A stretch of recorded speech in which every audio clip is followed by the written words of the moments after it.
ও জামাই ষষ্ঠীর সাজটুকু নিয়ে একটু সিম্পল হওয়া দরকার, কারণ যা গরম পড়েছে কী আর বলবো। তো সাজগোজটা রেডি করে নিচ্ছি, গয়নাগাটিগুলোও রেডি করে নিচ্ছি, কারণ সিম্পলের মধ্যে সাজগোজটা যথেষ্ট। তারপর আমার প্রথম শাড়ি পরতে হচ্ছে, কারণ অপারেশনের পর এরকম ফার্স্ট টাইম আমি শাড়ি পরছি। তো শাড়ি পরতে পরতে একটু চললাম মেকআপ করতে। হালকা মেকআপ তো লাগে একটু, জামাই ষষ্ঠী বলে কথা। আর শাড়িটাও আজকে এরকমভাবে পরে নিচ্ছি, কারণ শাড়ি আমি সামলাতে পারছি না, কেন কি জানি, অনেকদিন পরিনি হয়তো, তার জন্য হবে হয়তো। যাই হোক, সিম্পল সাজটা কেমন লাগছে জানিও। আর চেন আর সিম্পল একটা কানের পরে নিয়েছি।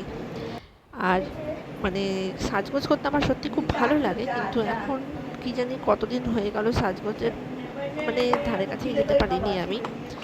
যাই হোক, যতটুকুনি পেরেছি ততটুকুনি হালকার উপর সেজে গুজে গেছি। কখনো আমাকে মোটা, কখনো আমাকে রোগা লাগে, জানি না কেমন লাগে, তোমরা একটু জানিও। আর লিপস্টিকটা, আমার কোন লিপস্টিকটা ভালো লাগে, আমার লাল আর মেরুনটা ভালো লাগে। তো যাওয়ার সময় একটু লাল লিপস্টিকটা লাগিয়ে দিলাম, আর হালকা করে একটু মানে ফেস পাউডারটা দিয়ে দিয়েছি, হালকা করে ছোট্ট করে একটা টিপ পরে নিয়েছি।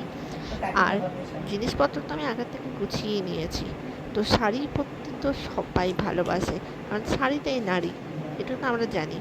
তো রেডি তো হয়ে নিয়েছি, বোনের অপেক্ষা করছিলাম, কারণ বোন আসবে তারপরে যাব। তো আমাকে কেমন লাগছে তোমরা সবাই জানিও। তো সেজে গুজে নিয়ে একটু স্টাইল মারতেও ভুলিনি, স্টাইল টাইল মেরে চলে গেছিলাম একদম বট গাছের ওখানে।